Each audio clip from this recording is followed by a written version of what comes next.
বেশিরভাগ আত্মঘাতী হামলার পেছনে কারণটা হলো সামাজিক বা রাজনৈতিক কারণ, সামরিক সরকারের বিরুদ্ধে, দেশ থেকে সামরিক সরকার সরানোর জন্য। তাহলে এই কথাটা বলেছেন রবার্ট পেপ তার লেখা বই ডাইং টু উইনে। তবে আত্মঘাতী হামলাকে যেসব বিশেষজ্ঞ অনুমতি দিয়েছেন তারাও একথা বলেছেন যে এ ব্যাপারে একজন বিশেষজ্ঞ সব নির্দেশ দেবেন, সবকিছু নিয়ন্ত্রণ করবেন, এমন কেউ যিনি ইসলামিক শরিয়া ভালোভাবেই জানেন। নিরীহ মানুষদের হত্যা করতে পারবেন না, ইসলামে এটা হারাম। আর সূরা মাইদার 32 নম্বর আয়াতে এটা উল্লেখ করা আছে। সবকিছু বিবেচনা করে বললে কিছু কিছু ক্ষেত্রে কিছু বিশেষজ্ঞ বলেন যে এটার অনুমতি আছে। আশা করি উত্তরটা পেয়েছেন। হ্যাঁ ভাই। আসসালামু আলাইকুম স্যার, আমার নাম মোহাম্মদ ফিদা। আপনার কাছে আমার প্রশ্নটা একজন অমুসলিমকে নিয়ে। আসলে সে একজন নাস্তিক, সে কোনো ধর্মে বিশ্বাস করে না। সে আমাকে একটা প্রশ্ন করেছে যে আল্লাহকে কে সৃষ্টি করেছে? আল্লাহ আমাদের সৃষ্টি করেছেন, আল্লাহকে কে সৃষ্টি করেছে? কিভাবে এই প্রশ্নের উত্তর দেব? ভাই, আপনি প্রশ্ন করলেন যে একজন অমুসলিম নাস্তিক জিজ্ঞেস করেছেন কে আল্লাহকে সৃষ্টি করেছেন। এর উত্তর দিতে গিয়ে এভাবে বলা যায় যে আমার বন্ধু, তার নাম জন, তার ভাই জ্যাক হাসপাতালে ভর্তি হয়েছে। সে আমাকে বলল, জন আমাকে বলল যে আমার ভাই জ্যাক হাসপাতালে ভর্তি হয়েছে আর একটা বাচ্চার জন্ম দিয়েছে। ওই বাচ্চাটা ছেলে নাকি মেয়ে? ছেলে না মেয়ে বলতে পারবেন? আমি আসলে জানি না। আপনি জানেন না? ছেলে না মেয়ে? একজন পুরুষ কিভাবে কোনো বাচ্চার জন্ম দিতে পারে? জ্যাক একজন পুরুষ, সে জনের ভাই হাসপাতালে ভর্তি হয়েছে, একটা বাচ্চার জন্ম দিয়েছে, ছেলে না মেয়ে? প্রশ্নটাই অযৌক্তিক। একজন পুরুষ বাচ্চা জন্ম দিতে পারে না। একইভাবে ঈশ্বরের কথা যদি বলি, আল্লাহ কেউ তাকে সৃষ্টি করেনি, তাই কে আল্লাহকে সৃষ্টি করেছে এই প্রশ্নটাই অযৌক্তিক। যদি আমি বলি যে অমুক লোক আল্লাহকে সৃষ্টি করেছে, সে তাহলে আল্লাহ নয়। ও আল্লাহ লোক কুফুয়ান আহাদ, তার সমতুল্য কেউ নাই। তাই আল্লাহ তাআলার সংজ্ঞা হলো তাকে কেউ সৃষ্টি করেনি। তাই কে আল্লাহকে সৃষ্টি করেছে এই প্রশ্নটাই অযৌক্তিক। যখনই আল্লাহকে সৃষ্টি করার কথা বলছি সে তখন আর আল্লাহ হবে না। আল্লাহ তাআলাকে কেউ সৃষ্টি করেনি, তিনি এই বিশ্বজগৎ সৃষ্টি করেছেন, আমরা তার উপর নির্ভরশীল, তিনি কোনো কিছুর উপর নির্ভর করেন না। এখন একজন নাস্তিককে কিভাবে বোঝাবেন? আপনি আমার ভিডিও ক্যাসেট দেখতে পারেন, is the Quran God's word. এই প্রশ্নের উত্তরটা পাবেন। এছাড়াও জানেন কিভাবে একজন নাস্তিককে বোঝাতে হবে। এই ভিডিওটা থেকে আপনি বিস্তারিত জানতে পারবেন একজন নাস্তিককে কিভাবে বোঝাবেন। এবারের প্রশ্ন স্লিপে এখনকার মিডিয়া 11ই সেপ্টেম্বর নিয়ে মুসলিমদের বিরুদ্ধে কি কোনো ভূমিকা পালন করেছে? ভাই প্রশ্ন করেছেন এখনকার মিডিয়া 11ই সেপ্টেম্বর নিয়ে মুসলিমদের বিরুদ্ধে কোনো ভূমিকা পালন করছে কিনা। এটা গোপনীয় কিছু না। মিডিয়া আমাদের বলছে যে আনুমানিক 13 জন আরব দেশীয় লোক তারা একটা প্লেন নিয়ে ওয়ার্ল্ড ট্রেড সেন্টার ক্র্যাশ করেছিল। এটা কিভাবে জানলো? তারা সেখানে একটা পাসপোর্ট পেয়েছিল। চিন্তা করেন, 2000 ডিগ্রির তাপমাত্রা। কৌতুক করে বলা হয়েছিল যে এখন থেকে আমেরিকার সৈন্যদের ইউনিফর্ম বানানো হবে সেই পাসপোর্ট দিয়ে। সব পুড়ে গেল, শুধু পাসপোর্টটাই থেকে গেল। খবরে বলা হলো এই মুসলিম আরবরা তারা সেই প্লেনে ওঠার আগের দিন মদের দোকানে গিয়ে মদ খেয়েছিল। চিন্তা করেন, তারা পরের দিনই মারা যাবে, তারা সবাই সে কথা জানে, আর তারা মদের দোকানে গেল মুসলিম হওয়ার পরও। তারা এইসব ইনফরমেশন কোত্থেকে পায়? এটা পরিষ্কারভাবে অপবাদ দেয়া। এটা কে করেছে? ওসামা বিন লাদেন করেছে। চিন্তা করেন, সিআইএ তারা বছরে কয়েকশো কোটি ডলার খরচ করে। পেন্টাগনের উপরে একটা পাখিও নজরদারি ছাড়া ওড়ে না। সেখানে একটা পাখিও নজরদারি ছাড়া ওড়ে না, আর একটা প্লেন এসে সোজা পেন্টাগনে ক্র্যাশ করল। এরপরে অনেকগুলো থিওরি বলা হয়েছে। এগুলোকে থিওরি বলছি কারণ এগুলো প্রমাণিত নয়। তাহলে কিভাবে হয়েছে? বিশেষজ্ঞরা পরে পেন্টাগনে পরীক্ষা করে বলেছেন এই বিস্ফোরণটা কোনো এরোপ্লেনের পক্ষে করা সম্ভব না। এইসব খবরের উদ্দেশ্য ছিল মুসলিমদের নামে অপবাদ দেয়া। মিডিয়া ইসলামের বিরুদ্ধে এইসব প্রচার করছে। আর এছাড়াও কয়েকটা থিওরি এমন বলছে এই কাজটা ভেতরের কেউ করেছে। যেভাবে ওয়ার্ল্ড ট্রেড সেন্টার ভেঙে পড়েছে সেটা প্লেনের আঘাতে হতে পারে না, ভেতর থেকে কেউ করেছে, আল্লাহ জানেন। তবে যাই ঘটুক, তারা ইসলামকে যতই আক্রমণ করুক, মাকারুম মাকার আল্লাহ ওয়াল্লাহু খায়রুল মাকিরিন। তারা চক্রান্ত করেছিল, আল্লাহ কৌশল করেছিলেন, নিশ্চয়ই আল্লাহ কৌশলীদের শ্রেষ্ঠ। আলহামদুলিল্লাহ, এত কিছু সত্ত্বেও মিডিয়া ইসলামকে আক্রমণ করেছে, তারপরও পৃথিবীতে ইসলাম ধর্মের প্রসার এখনো সবচেয়ে বেশি, এমনকি আমেরিকা আর ইউরোপেও। হ্যাঁ বল। আসসালামু আলাইকুম, আমার নাম ডাক্তার খান। আপনার কাছে আমার প্রশ্ন হলো, ইসলাম ধর্ম প্রচারের উদ্দেশ্যে মহিলারা কি মিডিয়ার সামনে আসতে পারবেন? অনেক মুসলিম বিশেষজ্ঞই মহিলাদের অডিও রেকর্ড করার অনুমতি দেন না, কারণ সেক্ষেত্রে অন্য পুরুষেরা আমাদের কণ্ঠ শুনে ফেলবে। এটার কি অনুমতি আছে? আর থাকলে সেটা কিভাবে বোঝাবো? ধন্যবাদ। বোন, আপনি প্রশ্ন করলেন যে আপনারা মানে মুসলিম নারীরা মিডিয়ার সামনে আসতে পারবেন কিনা সত্য প্রচারের জন্য বা ইসলামের শত্রুদের সাথে লড়াই করতে। আর কিছু বিশেষজ্ঞ এমন ফতোয়া দিয়েছেন যে এটা হারাম। এখানে কিছু ব্যাপার অবশ্যই হালাল। আপনি আর্টিকেল লিখতে পারেন, যেটাকে কোনো বিশেষজ্ঞই হারাম বলবেন না। আপনি আর্টিকেল লিখতে পারেন হয়তো খবরের কাগজে অথবা ইন্টারনেটে। কিছু কিছু ক্ষেত্রে অবশ্যই অংশ নিতে পারেন, প্রিন্ট মিডিয়ায় অংশ নিতে পারেন। আর অডিও মিডিয়ার কথা যদি বলি, এটা নিয়ে মতভেদ আছে। কেউ বলেন পারবেন, কেউ বলেন পারবেন না। সাধারণত কণ্ঠস্বর নিয়ে বিশেষজ্ঞরা মহিলাদের তেমন কিছু বলেন না, তবে এইসব ক্ষেত্রে মহিলাদের কণ্ঠস্বর সাধারণ থাকতে হবে। অডিও মিডিয়ার ক্ষেত্রে খেয়াল রাখবেন আপনার কণ্ঠস্বর যেন খুব বেশি ওঠানামা না করে, সে সময় খুব বেশি হাসাহাসিও করবেন না। বেশিরভাগ বিশেষজ্ঞ এমন ক্ষেত্রে অনুমতি দেন। এবার টেলিভিশনের সামনে আসা নিয়ে বলি, এখানেও বিশেষজ্ঞদের মধ্যে মতভেদ আছে যে বেশিরভাগ বিশেষজ্ঞই বলেন যে মহিলারা টেলিভিশনের সামনে আসতে পারবে না। অনেক বিশেষজ্ঞ বলেন যে মহিলারা যদি হিজাব পালন করে, যদি নিজের শরীর পুরোপুরি ঢেকে রাখে, শুধু মুখমণ্ডল আর কবজি পর্যন্ত হাত খোলা রাখে এবং কণ্ঠস্বরে যদি উত্তেজক কিছু না থাকে, আর যদি শরিয়ার অন্য নিয়মগুলোও মানে, তাকে অনুমতি দেওয়া যেতে পারে। তবে বেশিরভাগ বিশেষজ্ঞই বলেন না, মহিলারা তারা টেলিভিশনের সামনে আসতে পারবেন না। কারণ পবিত্র কোরআনে সূরা নূরের 30 নম্বর আয়াতে উল্লেখ করা হয়েছে, মুমিনদের বলো তারা যেন দৃষ্টি সংযত আর লজ্জাস্থানের হেফাজত করে। এই আয়াতটার বেশ কিছু হাদিস নিয়ে বিশেষজ্ঞদের মধ্যে মতভেদ আছে। তবে এই গত বছরে একজন বিখ্যাত সালাদ বিশেষজ্ঞ যেমন শেখ নাসির আল আওয়াদ, আমি সৌদি আরবে এটা শুনেছিলাম, তিনিও এটার অনুমতি দিয়েছেন যে মহিলারা যদি ঠিকমতো পোশাক পরে, যদি তার মুখে নেকাব নাও থাকে, কারণ নেকাব দেওয়াটা ফরজ না, যদিও অনেকে বলে ফরজ, তবে শেখ নাসির আলবানির মতো কয়েকজনের মতে নেকাব যেটা দিয়ে মুখ ঢাকে এটা ইসলামে ফরজ না। তবে এখন অনেক বিশেষজ্ঞ, বেশিরভাগই না, তারা অল্প কয়েকজন, সংখ্যায় হয়তো বেশি কিন্তু পার্সেন্টেজে অনেক কম, এমন কিছু বিশেষজ্ঞ ফতোয়া দিয়েছেন যেমন সৌদি আরবের নাসির আল আওয়াদ, যে মিডিয়ার গুরুত্বের কারণে আমরা মহিলাদের টিভিতে আসার অনুমতি দিতে পারি। কিন্তু এমনকি আজকেও এ নিয়ে মতভেদ আছে। এখনো বেশিরভাগ বিশেষজ্ঞই বলেন যে মহিলারা টিভির সামনে আসবেন না, কারণ সেটা কোরআনের বিরুদ্ধে যাবে। সূরা নূরের 30 নম্বর আয়াতে উল্লেখ করা হয়েছে যে পুরুষরা তাদের দৃষ্টি সংযত করবে। মহিলাদের যদি টিভিতে দেখানো হয়, সেখানে অন্য পুরুষরা তাদের দেখতে পাবে, এজন্য মহিলাদের অনুমতি নেই। এ ব্যাপারে অনেক মতভেদ আছে, তবু আপনি আপনার পছন্দের মতো একটা বেছে নিতে পারেন। আশা করি উত্তরটা পেয়েছেন। এবারে প্রশ্ন স্লিপ থেকে করেছেন ভাই রহমতুল্লাহ। ইসলামের বিরুদ্ধে মিডিয়া যে মিথ্যা খবর ছড়াচ্ছে, এক্ষেত্রে একজন মুসলিম হিসাবে আমার কি করা উচিত? ইসলামের বিরুদ্ধে মিডিয়ার বিভিন্ন মিথ্যা প্রচারণার প্রতিবাদ করতে গেলে আপনাকে প্রথমে যেটা করতে হবে, আপনার দ্বীন ইসলাম সম্পর্কে আপনাকে ভালোভাবেই জানতে হবে। আর উত্তর দেওয়ার সময় হীনমন্যতে ভুগবেন না। আমি কথা আগেও বলেছি, উত্তর দিন আত্মবিশ্বাস নিয়ে, মুসলিম হিসেবে গর্ববোধ করুন। খেয়াল রাখবেন যেন ইসলাম সম্পর্কে আপনার পরিষ্কার ধারণা থাকে আর আপনিও সেটা ঠিকভাবে পালন করবেন। যদি আপনি ঠিকমতো পালন না করেন, তাহলে ইসলাম সম্পর্কে ভুল তথ্য প্রচার করবেন। সেজন্য প্রথমে আপনি ইসলাম ধর্ম ঠিকভাবে পালন করবেন, কোরআন এবং হাদিস মেনে।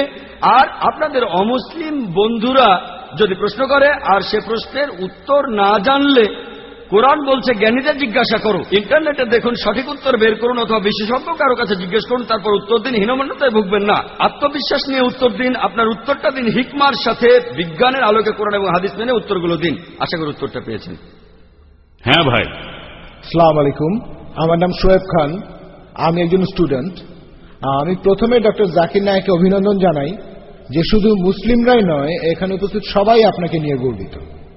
এখন স্যার, আমার প্রশ্নটা হলো, কিছুদিন আগে ইন্ডিয়ান নিউজ চ্যানেলে একটা খবর দেখিয়েছে যে এক মহিলাকে তার শ্বশুর ধর্ষণ করেছে। সে একজন মুসলিম, তখন মৌলভীরা ফতোয়া দিল যে মহিলা এখন তার শ্বশুরকে বিয়ে করবে, তার স্বামী এখন তার জন্য হারাম। এই ব্যাপারটা নিয়ে কিছু বলবেন? ভাই, এই ব্যাপারটা আসলে একটা গুরুত্বপূর্ণ ইস্যু মিডিয়ার কাছে। আর আপনারাও হয়তো জানেন যে কয়েক মাস আগে ইন্ডিয়াতে ইমরানা নামে একজন গৃহবধূ, তাকে তার শ্বশুর ধর্ষণ করেছিল। তখন ফতোয়া দেওয়া হয়েছিল, বেশিরভাগ ইন্ডিয়ান ওলামাই তখন ফতোয়া দিয়েছিলেন, আর একটা দারুল উলুম ফতোয়া দিয়েছিল, যেহেতু মেয়েটাকে তার শ্বশুর ধর্ষণ করেছে, সে তার স্বামীর কাছে ফিরে যেতে পারবে না, সে স্বামীর জন্য হারাম হয়ে গেছে। আর মিডিয়া যখনই দেখে এই খবরটা দিয়ে ইসলামের নিন্দা করা যায়, তারা সেটা লুফে নেয়, তারপর খবরটা চারিদিকে ছড়িয়ে দেয় যেন ইসলাম ধর্মে এই ইস্যুটা ছাড়া আর কোনো ইস্যুই নেই। আর ইন্ডিয়ান প্রেস তারা কি করেছে, বেশিরভাগ চ্যানেলেই খবরটা দেখানো হয়েছে যে ইসলাম ধর্মের উলামা, শিউখ আর মৌলানা তারা বলে একটা মেয়েকে তার শ্বশুর ধর্ষণ করেছে, সে একজন ভিকটিম। কিন্তু ইসলাম ধর্ম কি বলছে? ইসলাম তাকে সাহায্য না করে উল্টা আরো তার নামে বলছে যে মেয়েটা স্বামীর কাছে যেতে পারবে না, সে স্বামীর জন্য হারাম। আর মিডিয়া তারপর এই খবরটাকে চারিদিকে ছড়িয়ে দিচ্ছে, এমনকি আজকেও ছড়াচ্ছে। তবে আমি সবসময় বলি, যদি আপনি মিডিয়ার সামনে কথা বলতে না জানেন, আপনাকে ট্রেনিং নিতে হবে। আর এই ঘটনার কয়েক সপ্তাহ পরেই অন্য কয়েকজন মুসলিম বিশেষজ্ঞ বললেন, না না না, মেয়েটা তার স্বামীর জন্য হারাম নয়, সে স্বামীর কাছে ফিরে যেতে পারবে। যারা ফতোয়া দিয়েছে যে মেয়েটার জন্য তার স্বামী হারাম, তারা ভুল বলেছে। তারপর তারা অমুসলিমদের সামনে এই নিয়ে তর্কযুদ্ধ শুরু করে দিল। আমরা এইভাবে আমাদের দুর্বলতাগুলো অন্যদের সামনে তুলে ধরছি। মজার ব্যাপারটা হচ্ছে, বিশেষজ্ঞদের এই দুটো দলই তাদের ফতোয়া দেওয়ার জন্য পবিত্র কোরআনের একই আয়াতের উদ্ধৃতি দিয়েছে। যারা ফতোয়া দিয়েছে যে মেয়েটা হারাম তার স্বামীর জন্য, তারা সূরা নিসার একটি আয়াতের উদ্ধৃতি দিয়েছে। সূরা নিসার 22 নম্বর আয়াতে বলা হয়েছে যে নারীদের মধ্যে তোমাদের পিতা যাদের নিকাহ করেছেন, তোমরা তাদেরকে নিকাহ করো না। এখন আরবি ভাষায় নিকাহ শব্দটা দুটো অর্থ আছে, একটা হলো বিয়ে, আরেকটা অর্থ হচ্ছে সহবাস। আর আরবি ভাষা সম্পর্কে ভালো জানে এমন কাউকে জিজ্ঞেস করুন, তিনি বলবেন হ্যাঁ, নিকাহ শব্দটা দুটো অর্থ হচ্ছে, একটা হচ্ছে বিয়ে, আরেকটা হচ্ছে সহবাস। আর বিশেষজ্ঞদের প্রথম দলটা, তারাই সংখ্যায় বেশি, তারা হলেন দারুল উলুমের একটা বিশেষ গ্রুপ। তারা নিকাহ শব্দটার অর্থ করেছেন সহবাস। তাহলে নিকাহ শব্দের অর্থ যদি ধরে নেন সহবাস, তাহলে কোরআনের এই আয়াত বলছে তোমরা সহবাস করতে পারবে না তোমাদের বোনের সাথে, তোমরা সহবাস করবে না তোমাদের ফুপুর সাথে অথবা খালার সাথে, এবং তোমরা সহবাস করবে না সেই মহিলার সাথে যে সহবাস করেছে তোমার বাবার সাথে। এটার উপর ভিত্তি করে তারা বললেন ছেলেটার বাবা এই মেয়ের সাথে সহবাস করেছে, এখন এই মেয়ে তার ছেলের সাথে সহবাস করতে পারবে না, সেজন্য মেয়েটার স্বামী তার জন্য হারাম। অন্য আরেক দল বলল না, এটার অর্থ বিয়ে। এ নিয়েই তারা তর্ক করতে লাগলো। আমাদেরকে হিকমার সাথে উত্তর দিতে হবে। 1 নম্বর পয়েন্ট, ইমরানা নামে এই মেয়েটার সাথে যা হয়েছিল সেটা সহবাস ছিল না, এটা ছিল জিনাবিল জবর, ধর্ষণ। ধর্ষণ আর সহবাস দুটো আসলে এক নয়, আর ধর্ষণকে আরবিতে নিকাহ বলা হয় না। 1 নম্বর পয়েন্ট। হয়তো বলবেন না না না না, আপনি শব্দ নিয়ে খেলা করছেন, এটা সহবাস, সমস্যা নেই। দেখেন, আমি আগেও বলেছি, যদি কেউ কোনো ভুল কিছু বলে, বিতর্ক করার একটা টেকনিক আছে। যদি কেউ বলে 2 যোগ 2 সমান 5, আমি তর্ক না করে বলবো আচ্ছা এই নেন, এখানে 2 লক্ষ দিরহাম, আরো 2 লক্ষ দিরহাম, এবার আমাকে 5 লক্ষ দিরহাম দেন। সে তখন বলবে না না না, টেবিলটাকে ঘুরিয়ে দিন। আমাকে যখন এই প্রশ্নটা করা হয়েছিল, আমি বলেছিলাম, আমি তর্কের খাতিরে মেনে নিলাম যে নিকাহ অর্থ সহবাস। তাহলে কোরআনের আয়াতটা বলছে যে তোমরা সহবাস করবে না তোমাদের বোনের সাথে, তোমাদের ফুপুর সাথে, তোমাদের খালার সাথে, এবং সেই মহিলার সাথে যে তোমাদের বাবার সাথে সহবাস করেছেন।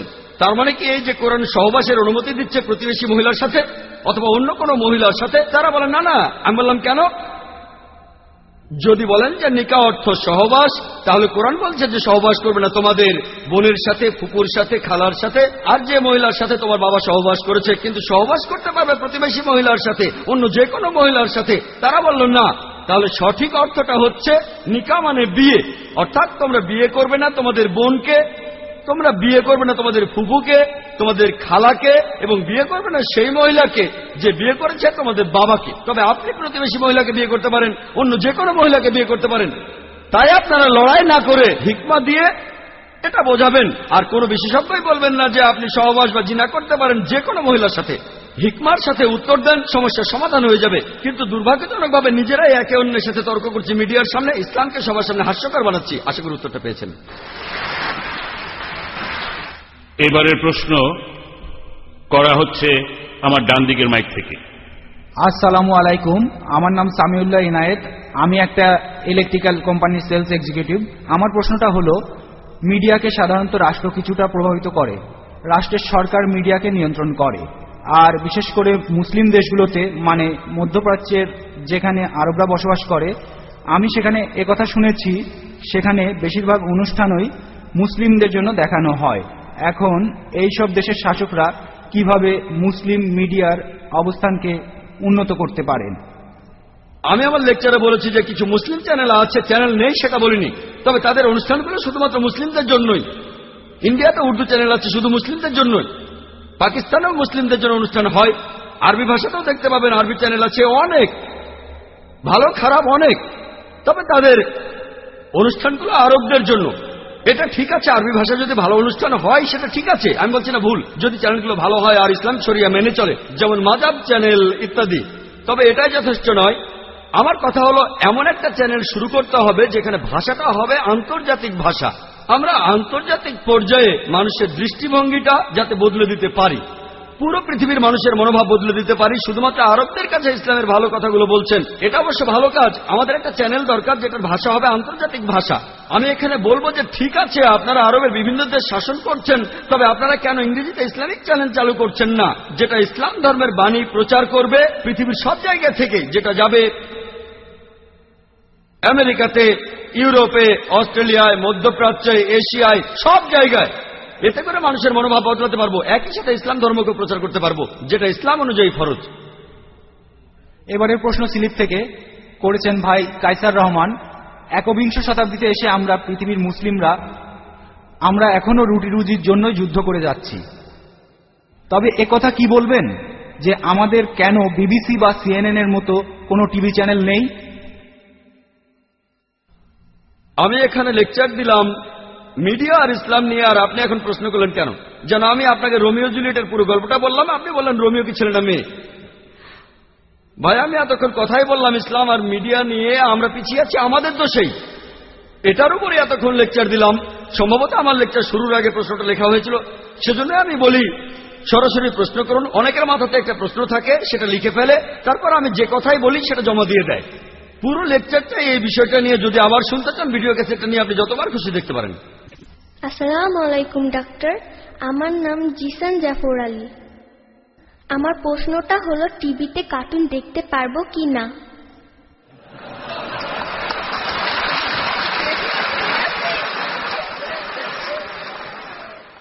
ভাই তুমি আসলে সত্যি খুব সুন্দর একটা প্রশ্ন করেছো যে আমাদের কার্টুন দেখার অনুমতি আছে কিনা। বর্তমানে একটা ইন্টারন্যাশনাল সার্ভে আমাদের বলছে শিশুদের সবচাইতে বড় ক্ষতি করেছে যে জিনিসটা, সেটা স্যাটেলাইট চ্যানেল।